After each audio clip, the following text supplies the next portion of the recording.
I've been thinking a lot about how to kind of frame up our partnership with hireEZ. And, by way of introduction, my name is Greg McKeown. I am from Western New York, the Finger Lakes region, which is the other end of the state from New York City. I always clarify that. If this was a Zoom call, everybody always would say Manhattan, and I would say, no, 6 hours west. So, when I thought about even putting this deck together, my own team had said, "Hey, Greg, do you want to take a new picture?" And I told him no, and I'm really proud of this. Like, that picture actually, is easy for me to use for an introduction because it's actually from the third day of my talent acquisition career, which started 13 years ago. There were some more comments at dinner last night about that. I'll tell you afterwards, but I say that because that's where my journey kind of started 13 years ago in staffing, and I've spent the bulk share of my time in RPO, recruitment process outsourcing since. The first 4 or 5 years or so, I was in a pure recruiter role, and then I made a hard left turn into a learning and development role that I spent 2 years in, which was probably to this day the most rewarding job I've ever had. Went back into a delivery-focused role, managing teams, managing recruitment teams. I spent the better part of 5 more years there, and made another hard right turn this time into my current role today, which is Senior Director of Innovation and Customer Success at WilsonHCG. So WilsonHCG is a global RPO company, and we service clients all across the world and really work with some really big companies and some really unique companies, doing a multitude of different staffing projects. I think today, in terms of what I do, it is hard to describe. I've tried to describe it multiple times, and I kind of change the way I describe it almost every time. But in essence, I do work with a lot of our vendors.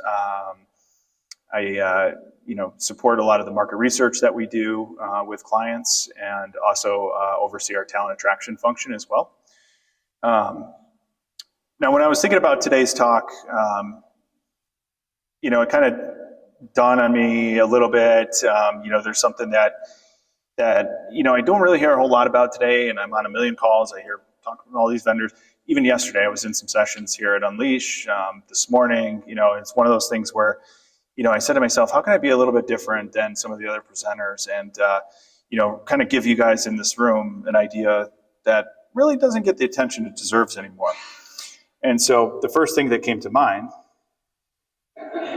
was artificial intelligence, right? And so there's irony in me doing that and making a joke. Now you get my dry sense of humor, but I am not like a very technical person. I'm not a tech-oriented person, which again, a little odd. I'm at the biggest HR tech company in the world, or conference in the world speaking. But I think there's a point behind it, right? And, it means a lot to me in essence, what I'm really going to focus on. And that's, to kind of tee that up. I think many of you are probably familiar with Ms. Caitlin Clark. And if you're not, I described this to a colleague in Europe 2 weeks ago. Just think Michael Jordan, right, of the women's game. And so, like many people, my wife and I watched the college basketball tournament every night. We had a fantastic time, and you kind of think to yourself, how does this person become who they are? Like, how are they so good? How are they so good at what they do? And I started doing some reading and looking into her background and everything, and there's some articles where it was her parents talking about what made her great from the beginning, and my perception of it was like, they must have been on travel basketball leagues, travel basketball tournaments every weekend, every night, basketball, right? Which in reality was not the case when she was growing up. In fact, piano was one of the things that taught her rhythm. Softball taught her hand-eye coordination, right? And so, when you think about these things, I kind of apply that to our business and think about, our teams in a similar light, where our efforts need to be well-rounded, right? Our approach to problem solving with our clients needs to be diversified. And, there's a lot of practice and refinement that goes into that. So our teams are far from one-dimensional, and our focus as a business is to really provide them with the best tools and coaching to help them achieve results for not only our clients but for themselves. And that in essence, a lot of people come to these conversations looking for some like secret recipe or secret sauce. I don't really have it to give to you because that is our people at the end of the day, right? I wanted to start by talking a little bit about our two companies here. So hireEZ, a tech company, right? WilsonHCG, a people company. In fact, I think what makes our relationship complementary is, Wilson is laser focused on technology and improving outcomes for our clients by utilizing technology, but having the right elements, right? And conversely, hireEZ, dedicates a tremendous amount of time working with their clients, which in our case is our people, to help ensure that they're armed with the right information, the training, and the adoption of the ultimate tool itself to deliver for us. And so, countless times we have these conversations as a team, and there's so many times where our hireEZ team will say, hey, how do you guys view X, or, what should we be thinking about Y? And so there's a two-way street of, solicited feedback there that is really, really important. And at the end of the day, you have two companies that are partnering together that are extremely complementary in exactly the opposite way that you might perceive them to be, right? That synergy, we speak each other's languages, that really, really makes a huge difference. And so while I'm not talking about artificial intelligence here per se, it's that human connection, right, between the two companies that really allow us to thrive. So just some high-level overview in terms of our statistics, right? This is a case study, so I do have some data points, and just wanted to kind of explain in context of our business, what our partnership is. And so as you can see, we have, in terms of roles aligned here, we have hireEZ seats with a multitude of different people in our business, right? It's not just recruiters. It's not just sourcers. Our coordinators use it. Our leaders use it, right? Our analysts and consultants use it. And so we align these seats across our business, and you'll see there are unique active users. In context, we actually have 400 licenses. So that's what we partner on. We have 400 licenses. And you might ask yourself, well, how do you then have 1,200 unique active users? And we align these seats, we actively manage and move licenses around our business. And, I always try to frame that up or describe it to people as, just in time in some cases, right? So similar to logistics, where we can move a seat to a person when they need it, as they need it. And that's really important to us because as a global RPO provider, right, we have a pretty dynamic client base that has different needs at different times. So that was one of the criteria when we partnered with hireEZ that we really needed, was that flexibility to move those licenses around. And so, whether somebody needs a license for 1 month or 1 year, they can ultimately have it when they need it. In terms of qualified candidates, 2.3 million, right? So that's a big number for most people. We are aggressive sourcers, and I think there's also some other things that kind of live inside that number, particularly the analytics and insights that we can derive from the talent pools that we qualify. It's no longer, tell me the supply and demand of X role and X market. Now we're able to kind of tell what the specifics are of a specific candidate pool, which is really invaluable to us, right? And we're really able to kind of hone on the things that matter to hiring managers and the companies that we support, rather than just a broad-based overview of a specific market. So the contacted candidates via hireEZ. So I put this one on the slide like that in particular because there's actually a second element to it. But in the platform, we contacted just over 650 unique individuals last year. In addition to that, though, we pushed another 465,000 candidates to our ATS, right? Various needs there. Some of it's, market research. Some of it's campaign activities. So you can see, we're able to not only qualify a couple million candidates, but then we're actually contacting those candidates as well. And the response rate, which I'll show you on the next slide with some actual numbers, a lot of this is a product of, the sequenced emails, which we really kind of leaned into last year. And, our response rate since the introduction of sequenced emails has tripled and then some compared to like a single email. So, I think that's a really big point because, the single emails for the longest time, all 13 years of my career, were one of the only ways that recruiters would religiously, at least, contact candidates. The best recruiters perhaps would put a reminder to send a follow-up in a week. But that's really hard to do, and it's really hard to do at scale, particularly for us as we look at these numbers. So the fact that we can utilize one platform for sourcing and engagement, it's really important to us.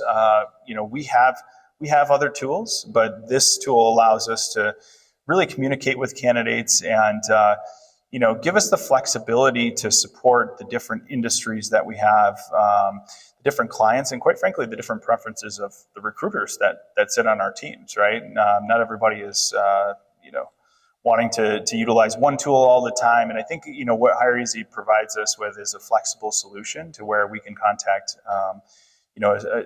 a mass volume of candidates at scale. It's particularly important too. There's and this is my opinion, but there's always been a mantra in HR, right? Like do more with less. And I think that's probably especially true in the last year or two. And so what that means for us and many other companies is that perhaps rec loads increase per recruiter, and maybe that's because your volume of recruiters decreases. And so just being able to contact candidates at scale here. Now, at the end of the day, we're always after quality, and quality messaging at scale can be tricky. With the AI sequencing, right, you can see the difference here, the 3.5 times. There's more to it than just the numeric numbers or the percentages. It's really about productivity. And for us, productivity is time and cost, right? And this has taken a long time to adopt, and I think I wanted to kind of give you guys some context there. So when we started 2023, almost 80% of our messages were single emails. At the end of the year, when we finished 2023, 80% of our messages were sequenced or multi-touch, right? And so that was a tremendous amount of adoption that needed to take place. And, it does convolute the numbers somewhat. And even as I think about like where we are this year, we just had our first quarter readout on our numbers. We're actually even 2 points higher than the 12% here. And it's, again, that continuous adoption of being able to use those sequence emails. The other piece of context I would give you here, because so many people think of this as, well, my in-mail response rate is 20%, right? The average response rate to emailing a cold or passive candidate is estimated to actually be 3%, right? So that's where this becomes really important to us. We were that average a year ago.